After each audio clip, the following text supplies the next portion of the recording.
Let me hear your best Roll Tide. Roll damn Tide. Roll damn Tide.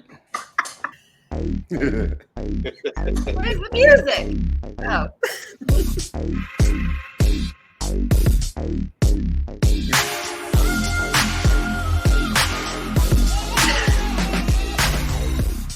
Tell them why we're rolling the Tide. You look mad. You look mad that we said Roll Tide. Nah, man, but we down here in the South. We down here in Alabama, Roll Tide country. I just ran to my hotel. It's dark outside and ain't no street lights out here. Yeah, you better be careful. You go inside in Talladega when you out here in these streets. Hey, stay right there in that room, brother. Ain't a lot of street lights out here. Ain't a lot of targets out here. Well, before we get into talking about Talladega, finally some speed. Before we get to talking about Talladega, I just want to bring up Texas because I said something last week. Somebody said that, Kyle Larson had the pole and suggested that maybe he might be the one to win it. And what did I say? He got wrecked. No, I said he was going to probably lose a tire. And what happened? Under caution, Kyle Larson hit the radio, says, feels like I have a flat tire. No. Not good. You got a flat tire. You also have no tire. That. Not good. You don't want to wish that on anybody, Crystal. You don't want to get credit for that. Now they're going to avoid you at the track. I didn't wish that on him at all. I saw it. I was shocked that even came into fruition. I'm sorry I put that out into the universe. But that's a costly mistake. Big time costly mistake, man. I don't have that kind of power. But it looked like he was able to kind of get back up there, just not quite up to the front. That's Kyle Larson doing Kyle Larson things. He went 2 laps down, fell out of position, and that's what you call that's what you call a championship run. Long story short, it did not end up the way he wanted it to happen, and they persevered. They fought through. They did not give up. Imagine have to finish other pit stops throughout that race, finishing that race, knowing that after that race, you're suspended, with that jackman and that tire changer, and they still worked his way back up to the lead lap. So, he finished P21 on the lead lap after being down 2 laps. That should be scary for his competitors.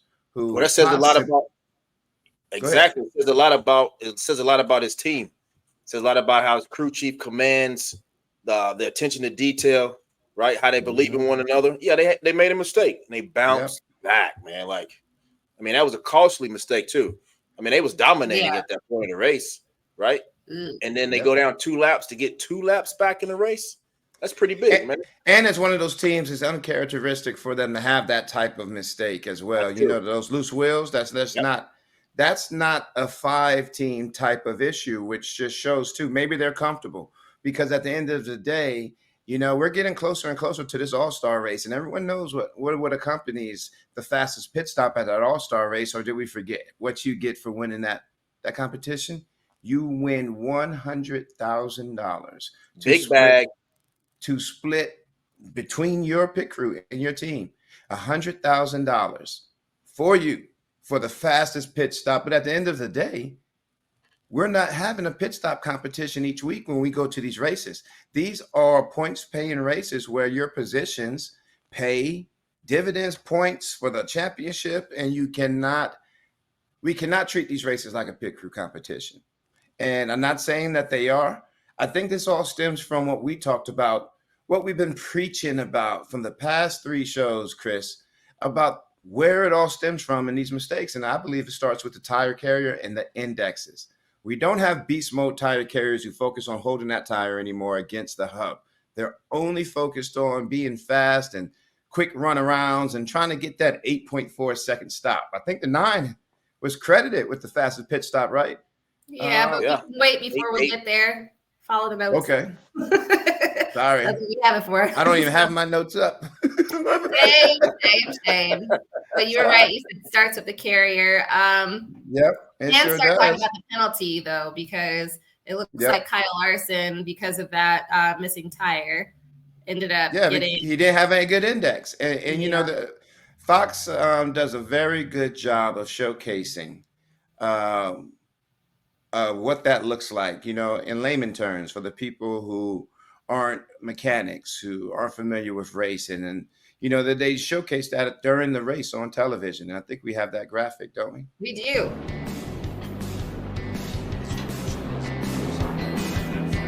That single lug nut that holds the wheel on the 7th generation car with the retainer to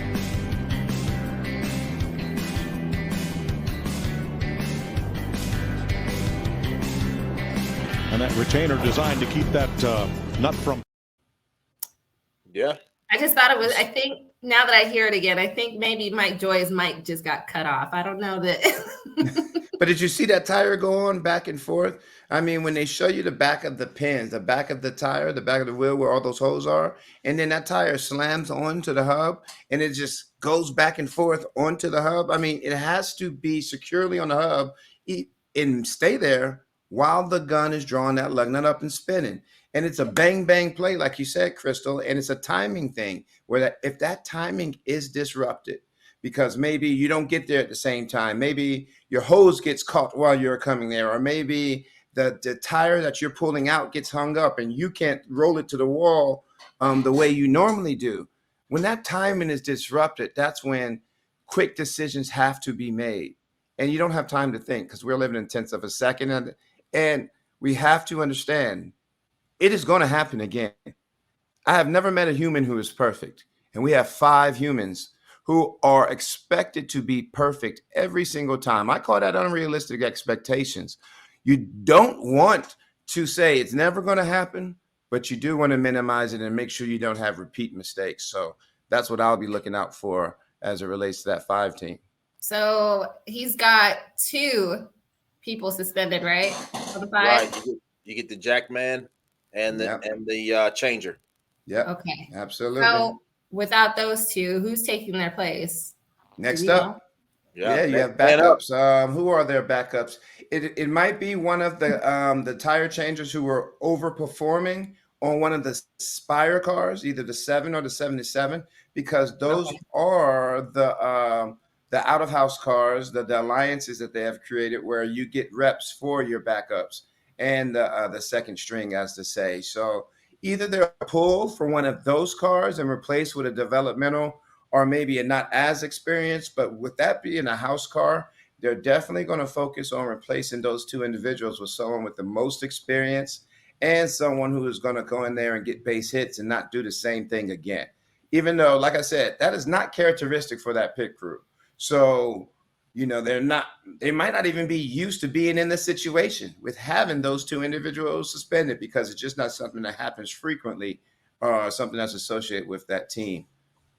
So what do you think about this, Rocko? Given that they have so many wins already, is it really prime real estate to get the best off of the Spire cars to replace that, or you take an individual that's trying to get that shot? That's hard to say. It depends on the dynamic, because there is such a lack of depth across the sport on all these teams. So at the end of the day, Spire signed that contract with Hendrick knowing that one of their individuals could be pulled at any given time. And you already know Cliff Daniels and the 5 team, they don't want just anybody and experimenting at any time with a driver who has the ability to win every time he's in that car.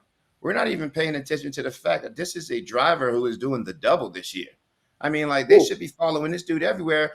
The double as in the Indy 500 and the Coke 600. He is flying on a helicopter or plane, however he decides to do it, to Indianapolis, running 500 miles there, which in the practice he raced, he was second fastest. P2 practice. Soon as that race is over, hop in the jet, come back to Charlotte, land on the infield damn near, and then do another 600 miles. Yeah, that's 1,100 miles, right? Yeah. So who else done that? Smoke did it, and Kurt Busch. Yeah. So imagine the expectations with a crew that manages the pit stops for a driver like that, and not having them for races and coming back.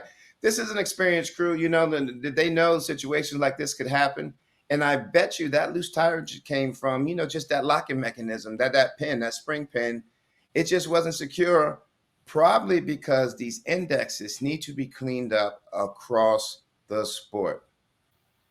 Simple as that. And I'm not gonna even jump on the soapbox on y'all with that right now. I'm gonna leave it right there. Because I'm trying to turn over a new leaf, and I'm trying to not get so angry and aggressive when I'm talking about coaching pit stops. Well, like you also learned to, the whole purpose was to not so much to just highlight the pit crew whenever they're making mistakes, but to celebrate the things that they are doing that are great. Yeah, for instance, I know Ross Chastain, you said, has one of the most consistent pit crews on the tire. Yeah, they have the most consistent. They have one of the most 4-tire average. Yep, the 4-tire pit stop. I like to call them steady eddies, man. They're not hitting home runs out of the park. They're not having these super fast pit stops, but they are getting the job done. They are leaving in the position that they come in.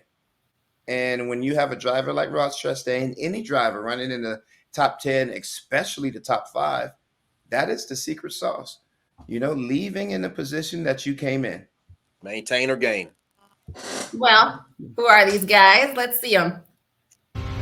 Michael Roberts, front tire changer, Hendersonville, North Carolina. Shout out to the family out there, and cheers to all the One fans out there after we win this race. Ken Posga, rear tire changer. From Northeast Ohio, go Browns, Warren Howland High School. I got 2 lovely kids, Gia and Roman. Matt Simmons, tire carrier, Hogwarts. 2006 Little League All-Star, 5th grade spelling bee runner-up. Shane Wilson, Jackman. Want to say a special thanks to my wife, Rachel, and my 2 boys, Keegan and Colby, for letting Daddy play in traffic every Sunday. Also, want to dispute John Bernal with the sexiest bald man on pit road. There's no way you've never met Matt Simmons. Brooke Davenport, fueler, lactose intolerant, Catholic University grad, father to Henry. That man said he's lactose. Look at my face. Come on, man. That's a lot of personality right there, man. Hey, but it's only gonna get better. They set the bar, right? So did. This week when we get the new pit crew showcase, I'm waiting. I want to see who's next week. I want to see next week. Wait, are there that many bald guys in the pit crews? I'm gonna have to start looking for that now. Oh yeah, there's some bald guys. Yeah, it's more than you think. The whole lactose intolerant thing that just kind of threw me. That got me. I didn't even see that coming. He kept his face dropped. He looked like Harry Potter. He looked like he's straight from Hogwarts with them ears. We were gonna roast them. God. Hey, but long story short, hey, those guys get it done, and they've been together a long time. A veteran crew, a lot of camaraderie right there. It's like those guys know what they're thinking and they know their moves, and that's a big part of it, especially when they're moving as fast as they're moving. So speaking of pit crews and their successes, Chase Elliott wins in Texas. I don't know if you guys got a chance to finally see that they, throw the confetti that is the shape of Texas. Did you guys see that finally? I did not see that. I forgot. How do you not notice that? We're too busy breaking our boxes down and trying to get to the plane. We didn't. You don't even have to break anything down now, right? Oh, yes, I do. Yeah, I have that monster box. I thought you didn't have to do that. You still got to clean up. Crystal. I know Chris has to. I thought you just get to go on a golf cart and disappear. Crystal. I'm the man that never says no. I have 6 jobs, I never say no. I'm working. Well, I have the big pit box. You didn't know that Monster is their only manufacturers. Oh, there's the confetti. That's Texas. Oh, yeah, there it is. This time, I think it was red, white, and blue for Chase Elliott. Oh, that's cool. Yeah. That's cool. And I think since Texas has the victory lane celebration where it's visible for the grandstands, some of that confetti blows into the grandstands on a really good day. So that's how I know. They do everything bigger in Texas. That's this is very true. Right there. But I would probably never go back because they do keep on somebody. So Chase Elliott ends a 42 race winless streak, and his pit crew has the fastest pit stop in the history of NASCAR now. So it was timed at 8.49 seconds. They recorded their the fastest 4-tire pit stop at Texas Motor Speedway. So I think we have that. Adam, if you want to roll it.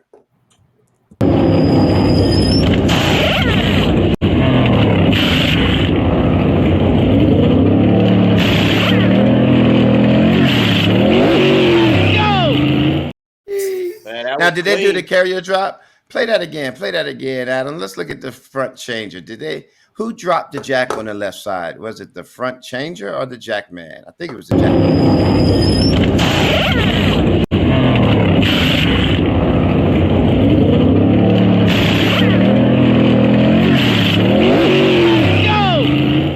Jackman. So you know why I pointed that out?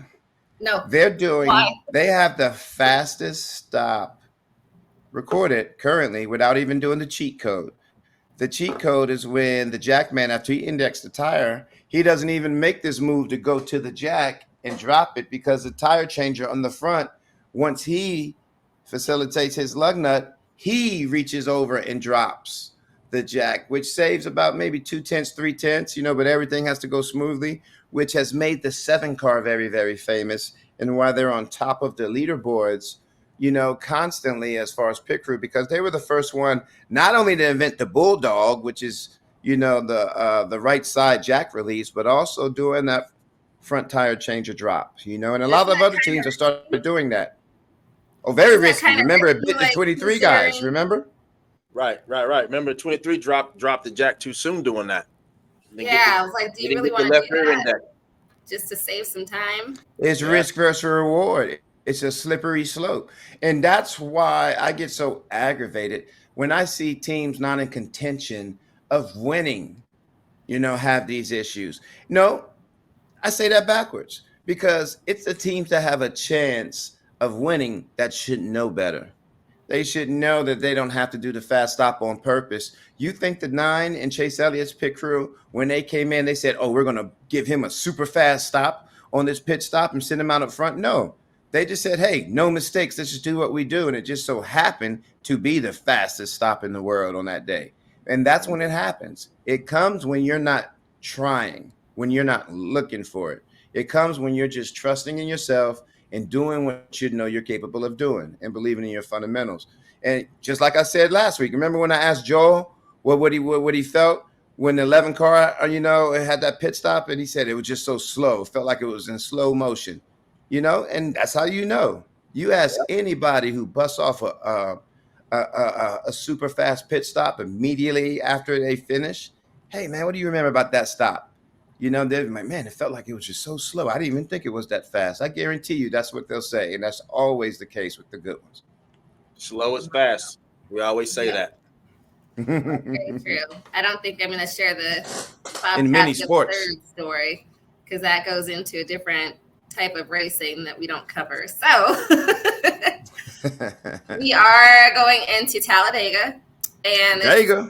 Where pit and tire strategy is always a big part. So did we talk about Chase breaking his speech, his streak? Oh, that's the first thing I said, but I guess we jumped right into the pit stop. Did. But you can expand on it. Yeah, I just want to go back to Chase, because he broke. Yeah, talk about Chase. That's fine. Not only did he break a 40+ win streak for him, he broke a win streak for the Hooters car. Oh. Hooters car. Chris, you remember that Hooters car? Yeah. All right. It goes back. It goes back.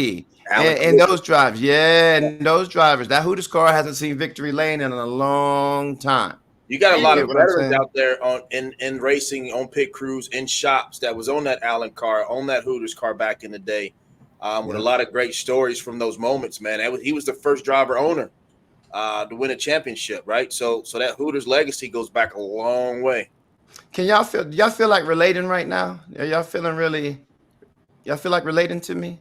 Talk to me. I want to share a story. I can relate to Chase when you're on these winless streaks. I can relate to him, because I was blamed for one of the most polarizing losing streaks in my world.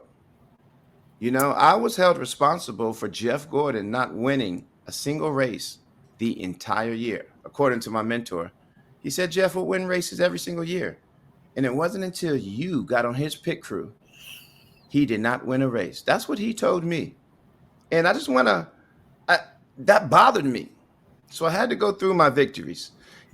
After my 5 victories with Mark Martin in 2009, I started with Jeff Gordon. 2010. Jeff Gordon did not see victory lane in 2010. Can you believe that? Did not see victory lane. Then 2011, we went 3 times. 2012, we went 2 times. 2013, we went once. 2014, we won 4 races. And then his final year, 2015, we won at Martinsville. But that's not it of the streaks. Then he leaves.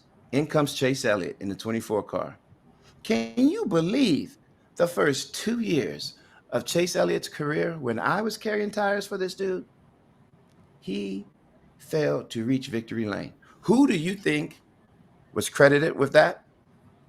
Yours truly. Again, forced me out the sport. Said, kick rocks, dude. We tired of your bad luck ass. Forced me into retirement. I hang up my gloves. Chase Elliott changes his number to the 9, becomes the champion. I can't make this stuff up. At the end of the day, I'm just telling you this. I can relate to Chase Elliott, and I know how hard it is to break them streaks. All right, I'm done. Ooh. Man, that's gotta Why hurt, would Rob. somebody tell you that? That's so terrible. Like, I think that was to make them better, to keep pushing them. Right? They said they blamed me. They blamed me. And like, it was you, Rocko. You're the only thing different. You're the only thing different, Rocko. You're the only thing different. He ain't seen victory lane since you put on that fire suit. It's only you. And every week. That mentor he speaks of does a good job of self-motivating, right? Like he makes you think about, oh man, I got to do something different to make us better, right? Push you a little further, get a little more out of you. You know what I call it? I call it black on black crime. That's what I called it. Just saying. Hey. Wow. Hey. I love you, Coach. You know, learned a lot. Shout out to Coach, man. Shout out to Coach Horton. If there was a Hall of Fame for pit crew, and eventually there will be, you know, it'll be the first one inducted. Yeah. I've never. We'll have to ask him about that. He'll admit it. He'll tell you the truth. I should have recorded him. I probably recorded some of those conversations. He talked so much, and I had to have some ammunition, you know. Dang, that's terrible. Anyways, so looking forward to Talladega. Finally, we get a super speedway. Speed. I'm kind of excited for it, like you, Crystal. I'm with the speed, like these short tracks are, had me kind of cool and calm. I'm ready to be tense that entire 500 miles. All right. Well, it says that while teams will see some tire wear on NASCAR's longest oval, there will be chances for them to mix in 2 tire and fuel-only pit stops. A priority at Talladega is often staying in step with the teammates when deciding how many tires to take in order to maintain one's place in the draft. Cup teams will know what to do from this weekend's tire package, having run it at Talladega since 2022. I don't know. What do you guys have to say about that? Well, we go back to Daytona when we first talked at the beginning of the year. Right, you're going to have your manufacturer's game plan, right? Your Ford's going to stick with Ford's as best as possible because they're the best at it. Yeah, your Chevy's going to stick together, and your Toyota's going to stick together. You're going to have pit strategies based off of manufacturers, so we're going to come at different times. You know, everybody has a lap count or number, that they have mapped out, and depending on how the cautions fall, depends on how that lays out. But even with that, though. If you have long green flag runs, you're going to have your Fords coming down, right? Yeah. They may come after the Chevys, or they may come down pit road before the Chevrolets and the Toyotas. It's a numbers game at this point. But yeah, they're going to try to stay together, and you're going to see some 2-tire stops. You're going to see some fuel only stops. Just depends on how the cautions fall. Do you think that? They're expecting to see a little bit more tire wear than there typically has been. I guess gradually over time, there's been more and more tire wear at Talladega. So I don't know if that's going to be something that we'll see like a significant difference, like we have at a couple of tracks, or fuel mileage. They're all going to slow down together. You think fuel mileage is going to be the biggest? Fuel mileage has changed the game. That's the new strategy at super speedways because of the new car has created a different way of racing. It's almost similar to I don't want to say the F word, Formula One, but it's almost similar to that because it's not about being the fastest car anymore. Now it's figuring out best strategy to make it to the end first. Remember, so you have to think of what's happening as the whole tortoise in the hare story. Your rabbit is going to get out well ahead of that turtle, but it's going to have to change tires about double the amount of times that turtle has to change his tires. That turtle is going a lot slower, but every time that rabbit has to stop and change his tires, that turtle gains twice as much. So eventually, it's just a matter of which strategy is there, coupled with the cautions that happen and the stuff that we can't expect, that you can't predict, like someone fueling the car and having more spillage than the other one. So on the next stop, they're able to get out the pit box faster because they can fill their car up faster, not change their tires faster, fill their car up faster. The race car. That's what it's going to be all about. But then you have some teams that say F fuel mileage. I'm going to race this race the way I know how to race it. Stay out front the whole time, because track position with this next gen car, we've seen you can't pass as much. You can't pass as much as you used to. So I better stay out front and avoid all the wrecks. Then you're going to have a whole nother philosophy. Let me stay in the back. Avoid all this craziness. I don't care about stage points. Because if I'm in the top 10, top 5 in stage 3, not only can I have a great finish that I would not normally ever have, I could possibly win this damn race. And that's what makes it so exciting, because they're in a pack the entire 500 miles. We know they're going to have the big one. We already know they're going to have 2 big ones. You're going to have a little big one, and you're going to have a big one. And then you're going to have damn, that's all the cars that's left. Jeez, all right. Well, let's just watch these cars. I mean, that's the way it goes. I mean, I think sometimes you've been surprised where, I'll sit in front of the TV waiting for the big one, and then it tends to just be somewhat on the milder end of things, where it's like, that was actually a pretty clean race. So now I don't really know what we're going to get. Yep. I mean, you can always expect the big one, but I mean, I don't think, let's see.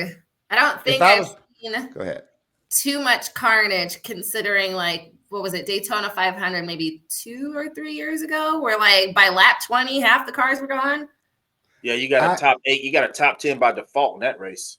I honestly don't watch for who's going to win anymore. I when I watch Talladega and Daytona and the super speedways, I try to watch if the other manufacturers are finally going to be up on game, like Ford. Okay, Ford was the first team as manufacturers to squad up, say, F all these other teams, forget what they're doing. We're coming in together every single time. We're doing the exact same thing every single time. And the Chevys and the Toyotas were tardy to the party with that. They're just now getting onto that. Remind you, Chevys and Toyotas have won every single race this year, correct?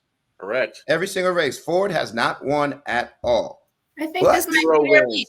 This might be your week. Hey, you want to know why this might be your week? Because wait. I wrote it down in my notes.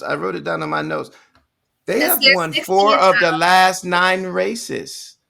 Speedway of the last 9 super speedway races, they have won 4 of them. It is the Cat in the Hat's birthday. I was gonna say, isn't it also the Roush Fenway? I thought it was also they have the Ford Dark Horse Mustang for the pace car now. Dark Horse, hey, the stars are lining up. Martinsville might be a Ford week, right? Martinsville, Hendrickson weekend. Maybe Chevy, Toyota, and Toyota, man, and they squad up really well too. You got Denny and you got Blaine. Hey, let me be quiet. If I'm gonna pick, I'm picking a Ford. I'm picking a Blaney. I'm picking a you going Blaney. I'm picking a Chevy. I wouldn't pick Blaney. And I'm picking a Toyota. I'm picking a Yoda. You know who I would pick? Noah Gregson. That's who you would pick. It's possible. You know who I'm picking? You know who I'm picking as my sleeper? You know who I'm picking as my sleeper? Justin Haley. Oh. Why? Because the R word? That is a sleeper. No, because of the odds on him, I think are like 3,000 to 1. So you bet $1, you win 3,000.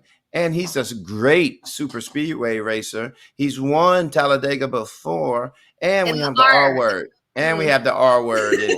And I'm looking out my window right now, and it's raining out here in Dega land. So hopefully that get on out of here by Sunday. So we might have a Monday race, is what you're saying. Possibly. Because I think it's like up to 80% on Saturday. So we're either definitely getting a doubleheader on Sunday or Monday. Ay, Dios mío.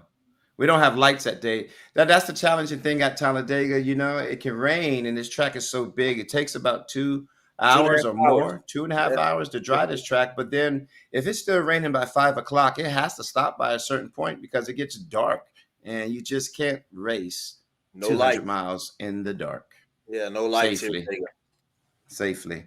Can't on a video game. Well, Bubba Wallace also won in the rain too. And he's that dude at Super Speedways. He's good at Super Speedways. It's gonna be fun to watch. And I like the way he's been talking. You know, his energy's been good. You know, Bubba battles those mental demons sometimes.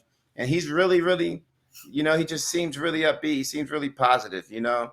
And he's about to be a dad. Yeah, so that changes your whole that's the perspective. I think now you're racing for a reason. Got married, things started to kind of. Hey, now you're racing for a reason. You know, you got a life you got to take care of. Yeah. It's also a part of the growth, right? He's growing up, maturing in the sport, like getting in his lane, if you will. Dads, raise your hand. Hey, all the dads, gotta have them. Raise your hand if you got a dad. Okay, there you go. I don't know what it's like. I'm barely a plant mom. I just killed some plants. I'm not too proud of it. Do we know is he having a boy or a girl? I don't know. I guess the baby's expected the same weekend as his birthday, though. That's what that's awesome. Pretty dope right there. So now he's got to give up his birthday.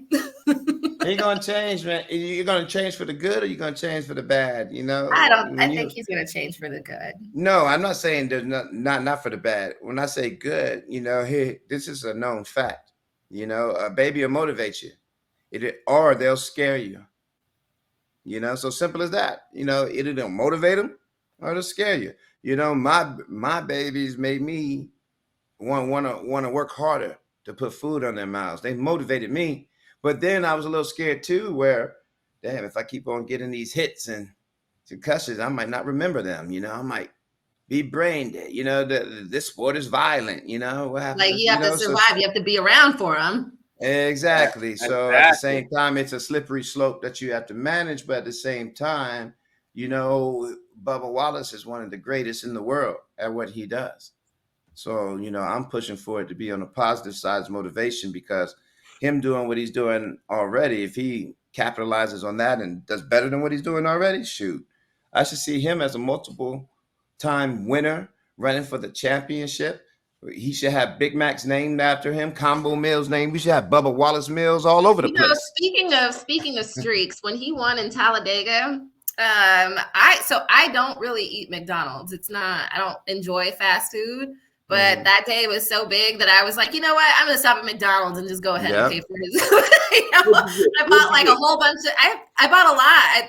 So at my job, everybody at my job knows that I like watch NASCAR at least and have been involved, but they didn't understand why I was bringing a bunch of McDonald's into work that day. I was like, just so you guys know, Bubba Wallace won today. So here you go.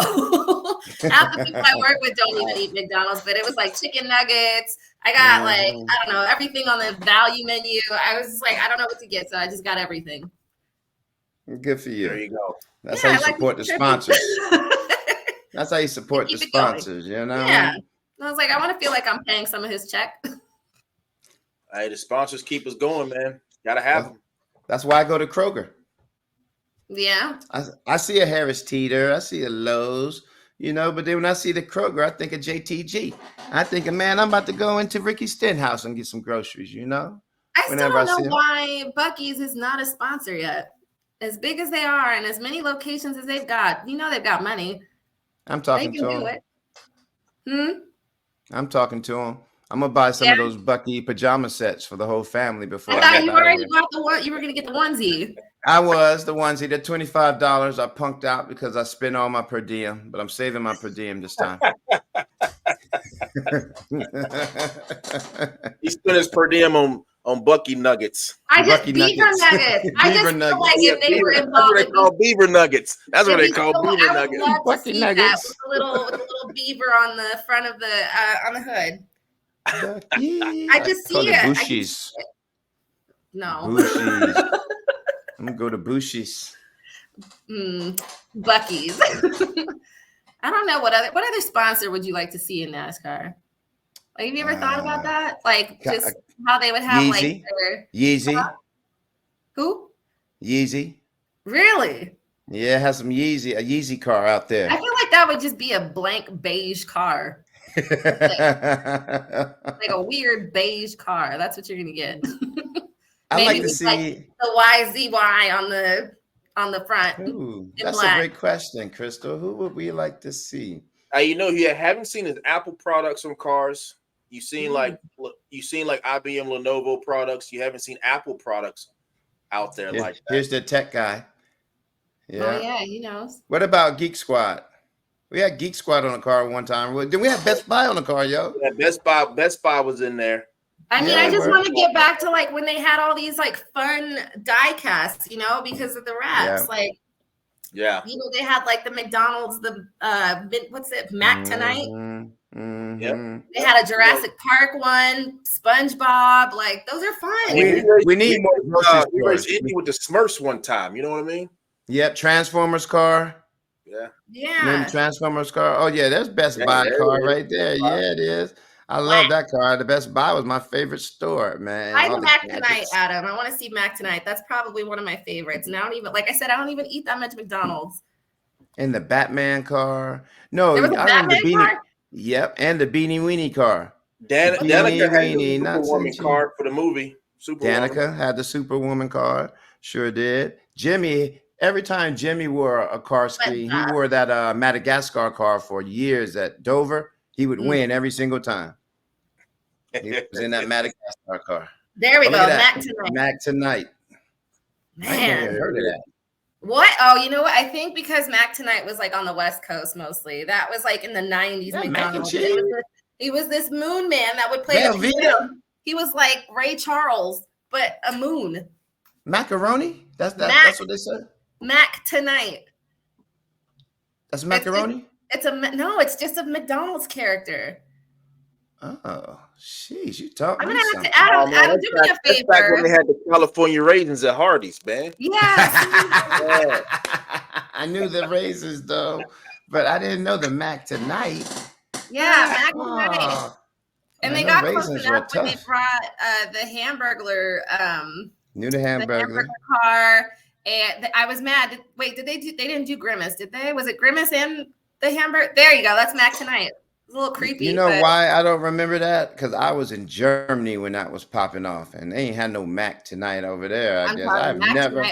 I've never seen that ever. Really? That was like on the West Coast. That was definitely. I know it was like more West Coast than across the entire United States. I've never seen that for very long, but he was kind of cool.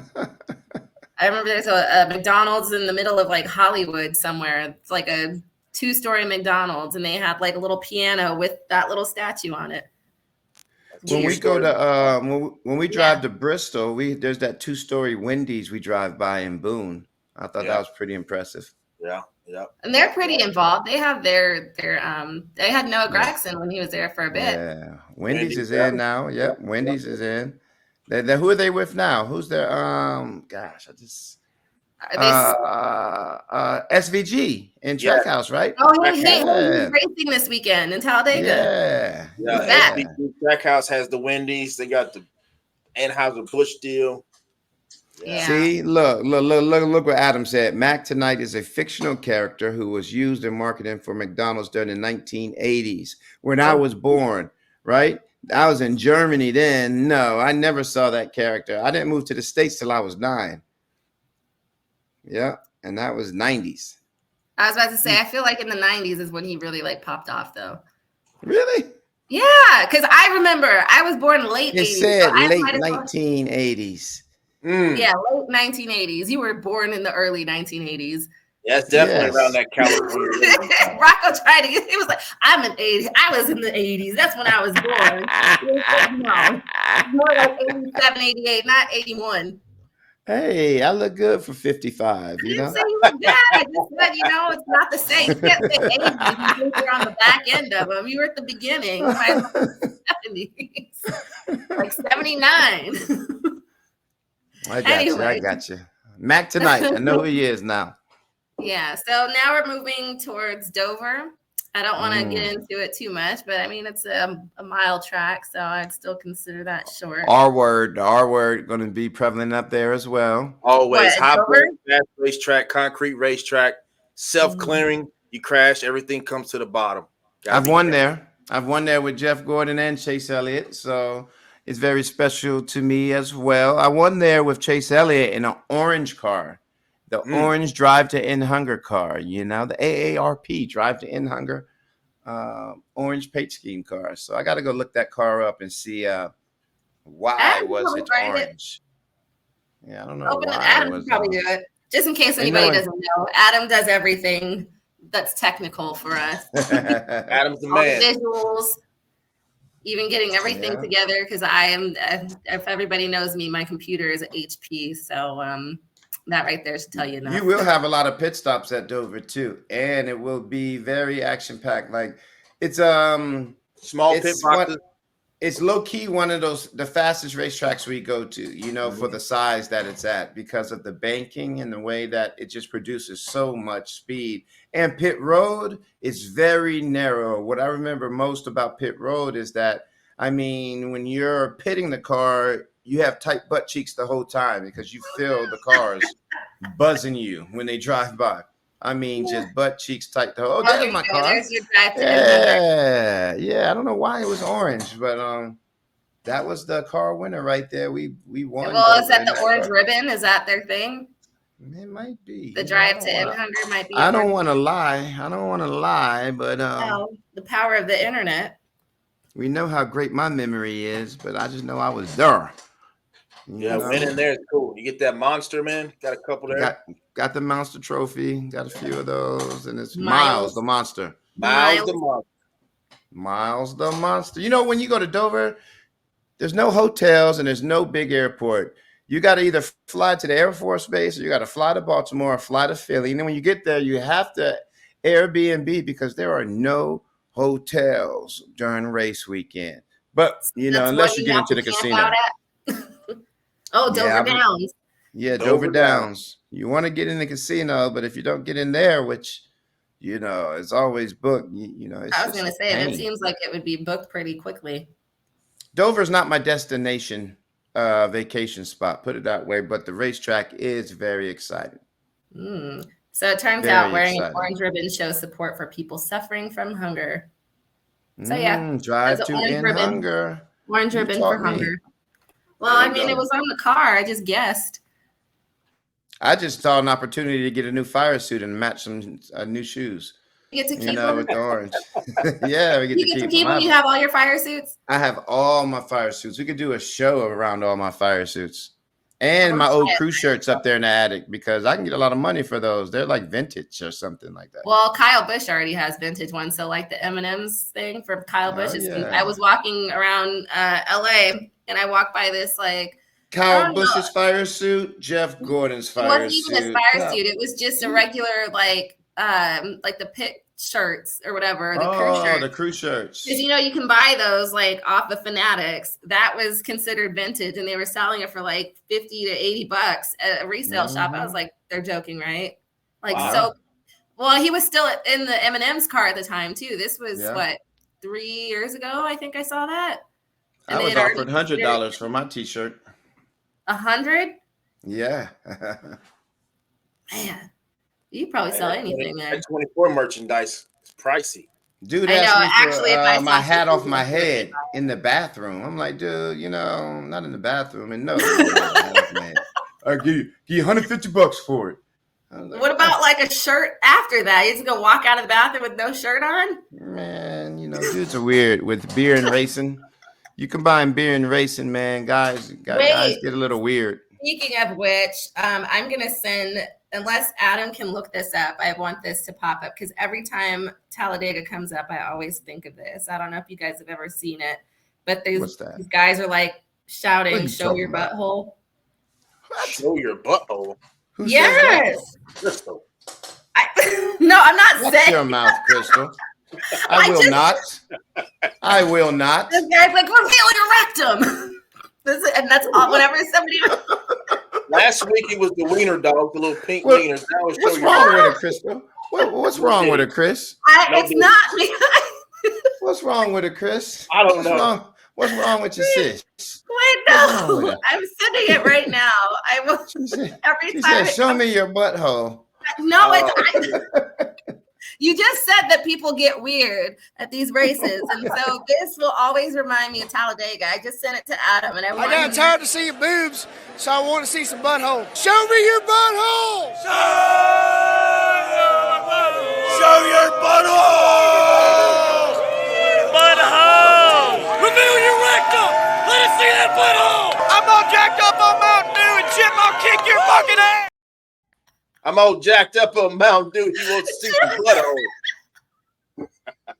We'll have to It's videos like that that make it hard for race fans like us. Well, I'm telling because you, we get lumped in.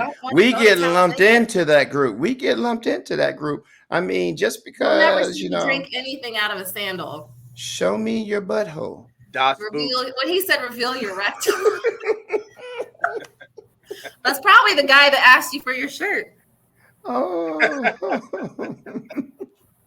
that's your cousin. You related. His last name is Clay. He got some Clay in him. Something's weird because he said he was tired of seeing boobies. Yes. I don't know what that's all about. He said, I'm tired of asking. He said, I'm tired of asking to see boobies. That doesn't mean he got to see them. He was asking to see them. And he said, this ain't working for me. I will stay far away from Talladega for that. What's the definition of insanity? Doing something over and over again, expecting a different result. Yeah. He didn't want to be crazy. He wanted to try something different. He said, I ain't being crazy today. Ooh, anyways. So I guess Mark Martin Thank you, Crystal. You're welcome for that. Now you'll never unsee it, just like me. Never. I'm never going to be asking anybody to see any parts that I never see. None of that. They might have to show up tomorrow. We'll look for that sign in the infield tomorrow. Reveal your rectum. So Mark Martin has been making the rounds over something that you guys had brought up several times on the show. Yep. About how he likes Gucci Mane. Yeah. Yes, he does. Big hip hop head is that guy. Big hip hop. So that guy loves hip hop. So, but he really loves Gucci. No, he really loves Gucci Mane. Like this dude from, I don't know where the tie came in from. He's from Arkansas. Gucci Mane's from Georgia. Same place I'm from, Zone 4, Stone Mountain, Decatur, DeKalb County, Atlanta, however you want to call it. But when I started on Mark Martin's pit crew and he was in the gym, I thought I left my iPod at the time in the gym because he had the music blasting, but it was all straight up Gucci. Yeah, you walk in and go, is it Kenny Chesney? Straight up trap music. I knew that wasn't Kenny then. It was straight up trap music. And then I see the only little old 5'6" white man in there bench pressing, telling him, don't you touch my damn radio. I'm like, get it, Mark. That man, I want to see him just. He built different. He's a little different, and that's why he's in the Hall of Fame. That's why he's. I feel like he should have been on here telling that story, not when whatever he filled else in it for was. Smoke. When he filled in for Smoke, one of his, I think it was the broken leg. He was on that. He was on that deal, playing the hip hop Gucci Mane. I mean, every week that was his get up. Yep, that's his go to. That's his. Him and Zaytoven. Yeah. I hope they end up playing that during the broadcast somehow. We need to get Gucci out here to be a grand marshal, wave the flag, and then Mark Atlanta, Marshall, right? Maybe. Yeah. Mark Martin's the grand marshal actually this race too. That's who we forgot to mention. Yeah, he's the grand marshal. It's Jack Roush's birthday. It's the anniversary of the Mustang, and the Ford has won majority of the last super speedway races here, and they have not won this year. So where a place better than the super speedway for Ford to end that streak? But I believe in momentum too. Yeah, I believe in momentum. Chase just broke a streak. Those Chevys just broke a streak, and they've been watching Ford play the game of manufacturer orders, perfectly for year after year, and it seems like they're fine. We know the Toyotas do it well, you know, and the Chevys. Look how many Chevys there are in the field. If they ever decided to squad up like the Fords, it wouldn't even be a competition. You get what I'm saying? That line would be way longer than the Ford for sure. Way longer if they played the game. But guess what? It won't happen. Chevy on Chevy crime. That's what that is.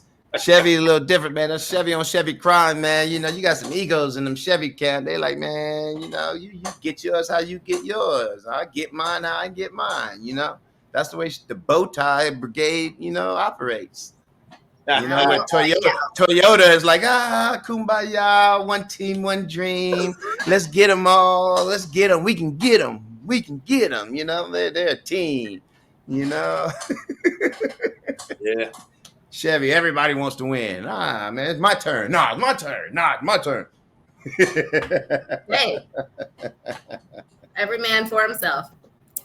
Well, Not guys. so much anymore, but there used to be that way bad. Yeah. Well, I think that's it for this week. I don't know, unless there's anything else you want to talk about. Where are we going next week? We said Dover. Dover next week. And we might have to stay here Monday, Chris. Might have to be here Monday. Monday. Might have to be. Let's Is end there the show anything else out there, like food-wise or travel? Like, I don't know. Like, why would somebody want to go to Talladega aside from what they hear and see? From the racetrack. For the racetrack. The racetrack is a spectacle. The racetrack, exactly what he said. You come here for the racetrack. Yeah. Outside of that, make sure your tank's full before you come here. I mean, Birmingham is cool. Birmingham is cool. I mean, you know, you just got to drive out there. It's 25 minutes that way, and then, yeah. I mean, it's you have to experience Talladega once if you've never done it, you know, and just ignore everything you hear about it. But it might be one of the great wonders of the world. You know, what do you call it? Ninth wonders. It might be considered that when all of those cars are at full song, you know, and they get going, you know, and that big rig truck with the big flag on it rolls around, you know, national anthem. After the national. I mean, that moment right there. Who's singing the national anthem? Anybody important? I don't know what race it was last year, but there was this guy that sang the national anthem, and like the last note was like this weird screech. I think they were clowning him. Yeah, they were clowning him. He did that at a hockey game too before that. That happens. Oh, I know how you can end it. You know what tomorrow is? No. Saturday. What's today's date? Oh, tomorrow's 420. Oh, we don't. Guess what time the Xfinity race starts? 420. 420. On 420. I thought that was a cool little twist. Ain't that kind of cool? Is Kyle Busch driving the 3G car?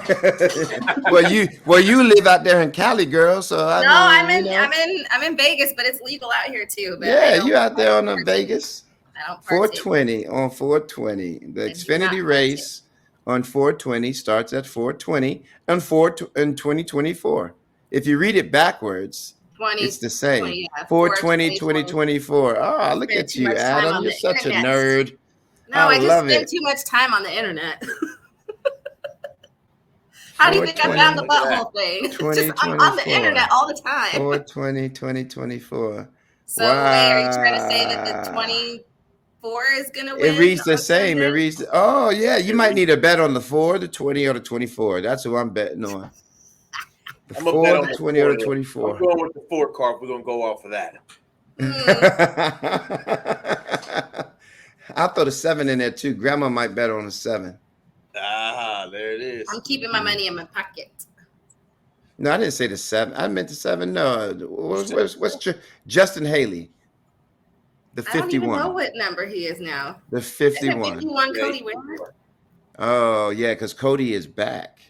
Is it 15? What is Haley? Justin Haley is in the 15. No, Cody Ware's in the 15. Oh, yeah. Haley's in the 51. Ware's in the 15. Haley's in the 51. All right. That's my sleeper pick, and my 3 athletes are on that team now, because yes, they made a change on Martin Truex's pit crew. Cody Ware. Why did Cody Ware? Cody Ware blocked Adam on Twitter. I don't know why. Damn, Adam. Cody just got back in the game. He from blocking somebody else, I guess. Hey, he had to pay it forward. He got blocked. He blocked somebody else. He got dropped. You know what's so he's funny? back. Like somebody brought up who was it? Quinn Huff again. Not me. Remember last week I said his name? You're like, I haven't heard that name in forever. And somebody made a meme about him. I wish I had saved it. What did he do? What was the meme about? I don't know. I don't remember. I'll have to find it. I feel like on the show we should have like the best memes of the week after a race. There you go. We got some homework. We got some homework now. We got some homework. So anytime I see them, since I said I spend so much time on the internet, maybe we'll have like a little segment with all the funniest memes from the week. There's some good ones out there. The internet is still undefeated. Undefeated. All right, guys, I'm getting sleepy. Aren't we all? I got stuff that I still need to do here. So enjoy the long weekend. Yes. We'll check in next week. Hey, thank you guys. Hit that like button, subscribe. Night. Butthole tight.